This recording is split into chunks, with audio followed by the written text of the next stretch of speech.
checking everything. We don't normally do this, but we're just doing this for today because we're here. And you already all know the answer to this, I'm pretty certain. What's the difference between breathwork and a ceremonial breathwork? Well, the answer is actually very little, because in every breathwork you're breathing in and you're breathing out. So essentially that's what every breathwork is about. Okay, we're all agreed. Is there anybody in here who wasn't born? Everyone was born? Yes. I feel like everybody's agreeing, but if anyone had a different way in, please let us know. The first breath was what we do today, which is we just breathe in, and when we die, we're not in a hurry apparently on the last breath. We just go, I'm just going to do an impersonation of my last breath. I'm very relaxed. I don't know whether I'll be smiling. Maybe I will. I think so. It's like no effort. So the surrender is no effort. So we're not pushing for any experience. We're not trying to make anything happen. We're just breathing in like a baby, or being reborn in every moment, and then we're dying in every moment. So, okay, what's the difference between ordinary breathwork or other breathworks and this ceremonial breathwork? I feel like it's our context. And the context is that we're really celebrating this universal truth, this being born and dying. And this is before anybody got a belief system, or anybody was told that they were this, or they were that, or that they were this color, or this religion, or anything. And then, of course, all of that stuff comes in. So this is what we celebrate in ceremonial breathwork. And the other thing for me that makes it different, and this is because of my own experiences with mainly Aboriginal whale dreamers, is that 35 years ago when I first was called to them, and remember I'm sitting in a castle in Ireland at 5 a.m. and there's this old druid sitting there who I knew pretty well. I don't know, we're just having a bit of tea. And by the way, the reason we were sitting in the kitchen, it's the only warm room in a castle. So that's why we were there. And he looked at me and he said, by the way, you're going to Australia. There's somebody waiting there for you. And his name is Terry Yambulbul. And he's a Warramiri man and he's a whale dreamer. And that's the original part of the story that got that music, that who particularly liked that music, who was activated, not here, felt very activated by this song because it's 80,000 years old. But the dreaming of it and how I got to meet them came from this druid who was sitting on the tour in Glastonbury, lucid dreaming, and he'd already walked the Michael line, and then he was going to go up the spine of Britain, and he was going to take his prayer to Callanish in northern Scotland. And standing in front of him was an Aboriginal man. I've got a picture of this guy, actually. And his name, he just looked at my druid friend and he said, by the way, my name is Yambulbul. And I'm Warramiri, whale dreamer. And you're coming this way. And then all those years later, he passed it on to me. And then an owl landed, and then you've all heard the story of the eagle and the snake, and how the eagle and the snake is back with us. I was describing, when I was describing the story to you in an exact moment, the text came through from Warramiri land. So all of these things are connected. Maybe now we're getting a little flavor, maybe, of the difference between any old breathwork and ceremonial breathwork. And then ceremony, very briefly, and then this is enough. The ceremony itself is not important. It's the context. The context and the intention of the ceremony that is everything. It's the preparation. It's where it is. It's which rock is going to be played. Which key is it going to be in? Where's the fire going to be? What that function is. We wait for the sun to come here, da-da-da-da-da-da-da-da, and then boom, and we're off. And then it just happens. And it's the same for us in our breathwork. You know, I do this precursory thing. But actually what happens when we start to breathe is the ceremony forms itself, because it becomes a co-creation after we've talked about technique and maybe what your own dreaming is. Are you calling in your ancestors? Is like with you, your song is about to just burst out. Or another time, her song is coming, the children's song. There was a beautiful woman from Iceland, and in Iceland they kill whales. And she was lying there, and that Baramulla song, you know, the Warramiri man, his song came out strong, and suddenly she's lying down and she starts to sing. It's one of the most beautiful chants I've ever heard in my life.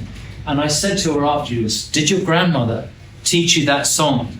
And she said, no, I've never sung that song before. And now she's back home chanting that song to teach the Icelandic people that before they killed whales, they lived with whales as their brothers and sisters in the oceans. So ceremonial breathwork is about remembering, but for each individual, it's your own unique journey. But when we do it together, it's the sum of the parts. And then a new ceremony is born every time we do it. Just like today. We didn't know what was going to happen. You felt something. Beautiful grandma, the babushka. When I feel the intense love and tears of the grandmother, I know I'm in ceremony. And when I'm with you, I know I'm in ceremony. And when I'm with you, I'm in ceremony. Because life is the ceremony, and life is the in-breath and the out-breath. And we're all going to share this in, born, out, die, body. But the Aborigines have a great word for the bit in between. And they call it Chukaba, the eternal now, the unborn, undying part of ourselves. So we, as children of the earth, brothers and sisters in eternity, are breathing our souls away. For over the suffering firmament of suffering, humanity is rising. Virgilia, the morning star. When you who realize this will break the fetters that have bound unconscious humanity, so rise up free, knowing yourselves to be the manifestation of the unmanifest, witnesses of creation, brothers and sisters in eternity, who are merely fractals of God. Aho. Maybe that's a little explanation. I don't know. Something. Thank you. Okay, now I'd like you to feel into your hearts, see if there's a question there that we can address to Kim.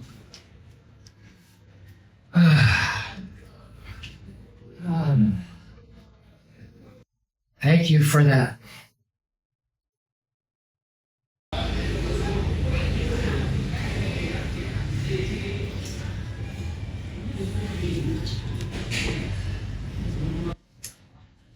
I have a question. Good Lord. Heaven forbid. Monsieur Richard. I feel like you're carrying a particular kind of wisdom around how things mature.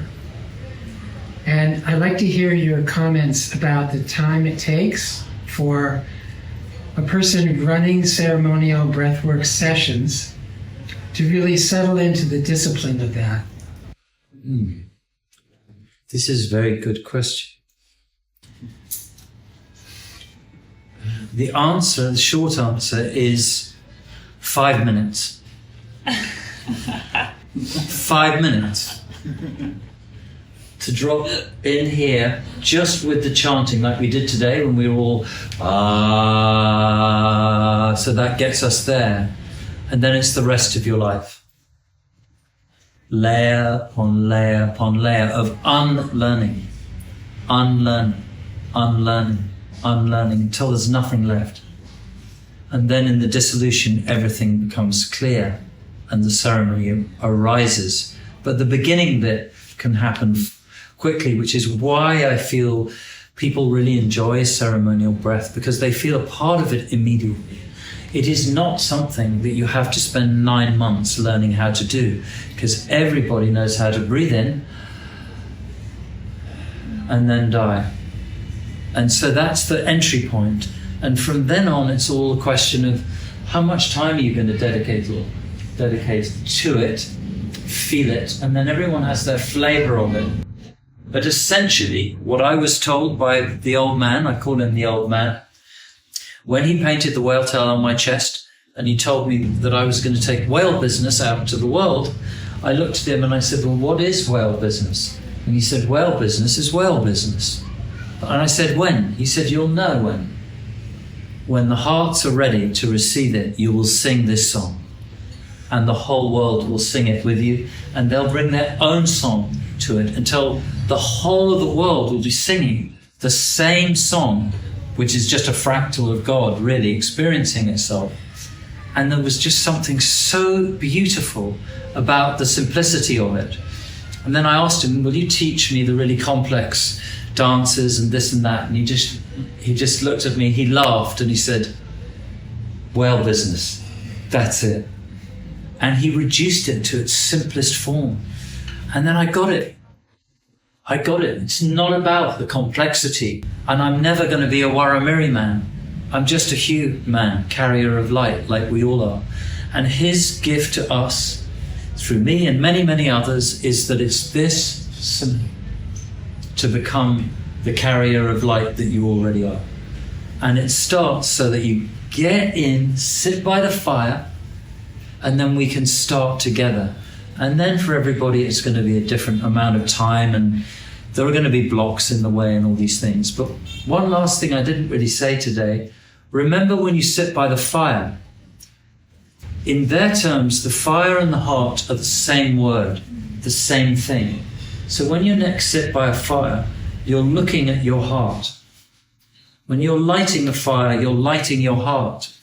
And when you're blowing on the embers of the fire, in the ashes, you're blowing into the possibility that humanity will wake up and that all the hearts around the world will become alive and burn as one flame throughout the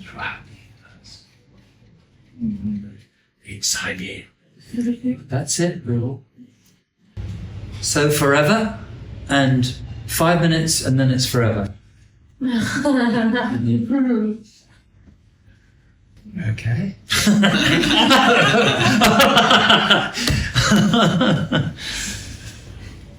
Other questions? I have a technical, very simple one. Why everything through the mouth? Why everything through the mouth? Great question. Not have to be. When we gather together like this for a short time, the thing about the mouth breathing, which we don't normally do when we're wandering about, because it actually wouldn't be so healthy, you have this option of a little bit of an optimization of activation. So let's say something is stuck in the nervous system or the meridians, or maybe there's something lurking, maybe in the lower back, under the spine or something. Doing it that way can kind of get to it a bit quicker. But it's like you're pushing your foot a little bit more on the accelerator so you can activate a little bit quicker. But at the moment that it's too much, you just go back to nose. And then breathe out through the mouth. Or you just play around with it. But more and more I realize that actually the technique is how can I put this? We really do it for the sharing at the end. We do it for the context of the ceremony at the beginning. And I believe that pretty much any breathwork technique can have an effect. And you see some people, they bring in a bit of holotropic, others a bit of Wim Hof and this and that. It doesn't, it's not hugely important that we're all doing the same breath. Personally, for me, the time I got into the pain of what I was holding around having an unloving mother who was damaged. God bless her cottons. I love her so much these days. She's not around, but she's around. And it was in the gentlest moment that I got in touch with my really deep love for her and the forgiveness and all of that. So what I love about this technique is it's super gentle, but it's just active enough, just to, just little valve here in the heart, just there, boom, boom, maybe just here, which is why we also use a little bit of touch.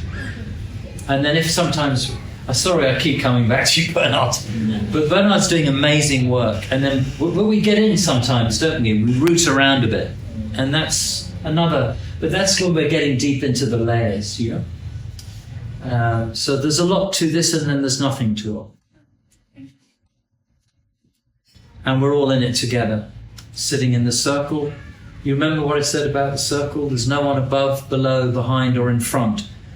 Thank you, God bless, goodbye, hierarchy, self-organizing principle, humans doing it the old way. It's not to say that there isn't elder there with a lot of wisdom to share. Yeah.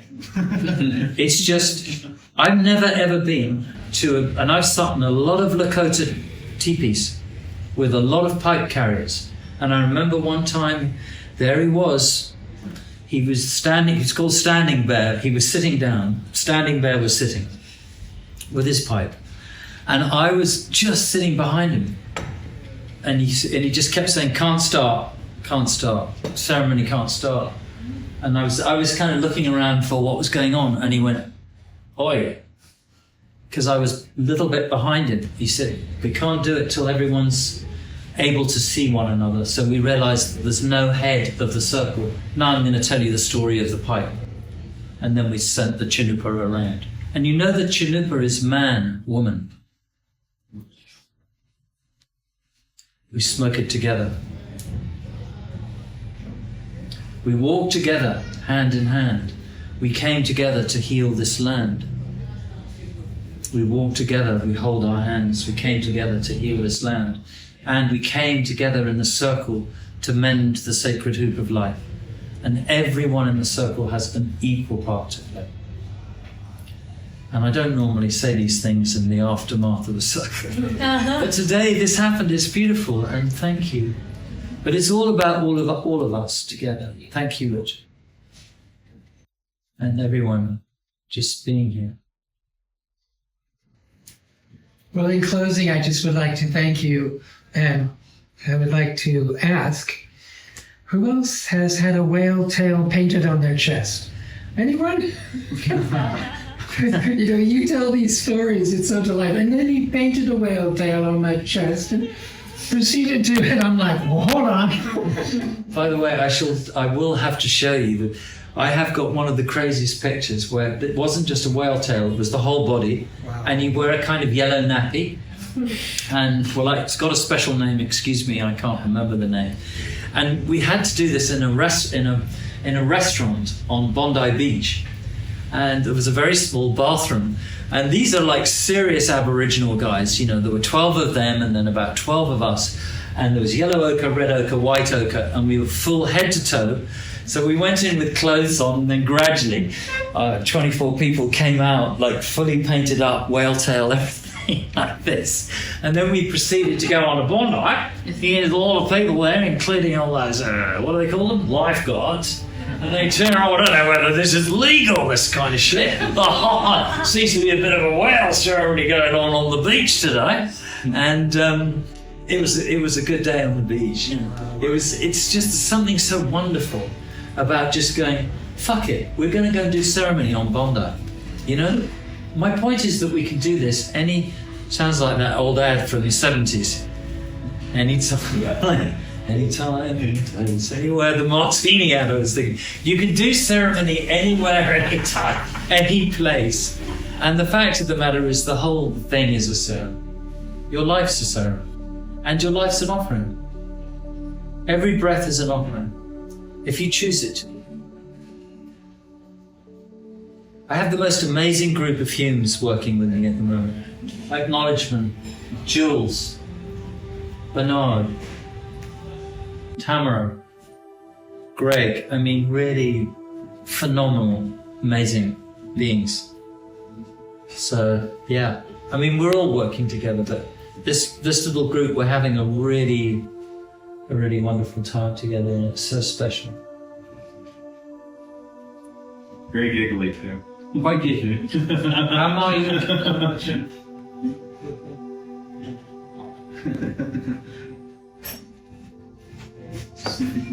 So as a thank you to you, in the English tradition of the Parliament, let's have a big hear, hear for you. Hear, hear. Hear, hear.